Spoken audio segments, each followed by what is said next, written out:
I never asked for this. My name is Jonathan Jacques-Belletete, and I'm the art director on Deus Ex Human Revolution. I think really at the start it was all about making sure that we have a distinct style. You know, that be at the beginning of the game or not, that whenever you see a screenshot or whenever you see an image of the in-game Deus Ex, you know, it looked and it said Deus Ex Human Revolution. You know, it didn't get lost in a bit of the blurriness of a lot of other games. You know, that they might be very, very pretty and very technically advanced, and tons of games that I truly admire and everything, but it's a little homogeneous, you know, visually speaking. So it was very important for us to have kind of like this texture of the image, that feeling on screen that looks very different, you know, and very pleasant at the same time. We also wanted something that wasn't photorealistic, not cartoony neither, but something maybe more of a kind of graphic novel style. And it's important to me as well because I believe that to make a coherent world, you know, like let's say you see your game world as a bubble that happens in that bubble, that everything that's inside that bubble and that pseudo-reality fits within one another. Like, you know, let's say you have a game where, let's say, the characters look very photorealistic, but if that character is sitting next to a prop or whatever that looks not photorealistic for whatever reasons, there's like this clash, you know, in the world you're trying to create. And I find that by trying to have more of a stylized approach, it kind of evens out all of those visual signatures, and it makes the whole world more coherent. You look like a new man. Right. Fresh out of the package. The important things for us in the game was that to make sure at the beginning kind of eased you into that world, you know, while not necessarily, you know, having the most kind of like explosive things, you know, like the first maybe 30 minutes of the game is more kind of like a setup of the world you live in before the crazy action starts, like you saw today. And it was very important for me and for the crew as well that this was centered in a way also around like Adam's life, and you see him walking with, you know, the person that you saw him walk with, and you kind of like figure out what's going on between those two people, and you kind of get into the story right away. And at the same time, you are within this environment that has a fairly credible feeling, but it's pretty futuristic at the same time, you know, those laboratories and stuff like that.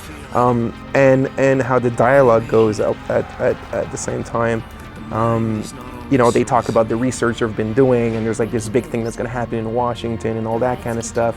So I think those three elements mixed together is definitely like a sauce, you know, like that kind of pitches you right into the world, even though you haven't seen the city yet, right? You're just in that building, that corporation that you work in.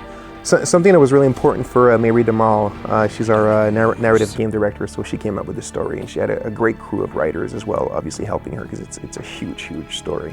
One of the running themes in her story is why do people do the things that they do, right? It's a very interesting question. What kind of like pushes us to do certain things or make certain decisions? And when you start the game, Adam is fully human. He's not augmented, but yet he lives in a world where transhumanistic technologies are very present. And we're not saying if he's against it or is for it. We're just saying that he's not ready or what he wants to do it in his own terms.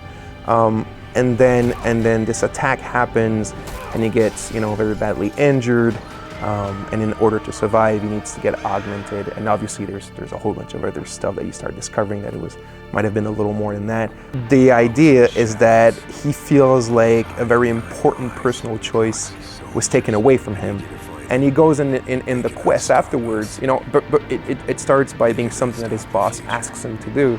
But afterwards, it becomes like his own personal choice, his own personal like inner quest to make sure that he'll never lose a choice again like that. It's kind of like his own little personal fight against those people who are in some way responsible for him having lost that choice of when and how to get augmented. At the core of the game experience is really those choices and the consequences that they have. But there's different levels of, I guess, impact or whatever. There's like your immediate choices. So let's say you enter a room, there's a threat in a room. Let's say there's like some guards that are patrolling or they're talking in the middle or whatever. There's never just like, one exit to that room or one way to get around those guards. So just just at that very immediate low-level gameplay part, the choices you're going to make are going to have immediate consequences, which I mean, again, you could say every game has that. But the difference in Deus Ex is that if you really start exploring, if you really start using your AUGs in specific ways or whatever you have in your inventory, you can really impact how that's going to turn out, and then you might get, a different amount of experience points based on how you kind of like solved it. We planted explosives in the equipment shed. Call the boys.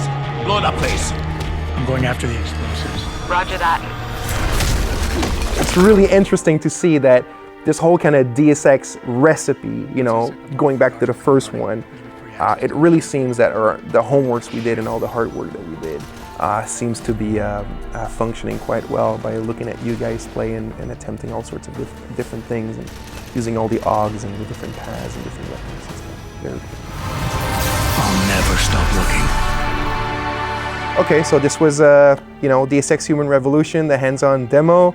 So the game will be out for Xbox 360, PlayStation 3, PC obviously, which I've been playing lately on PC. It's freaking awesome. I love it on PC. And it will be out this year, obviously.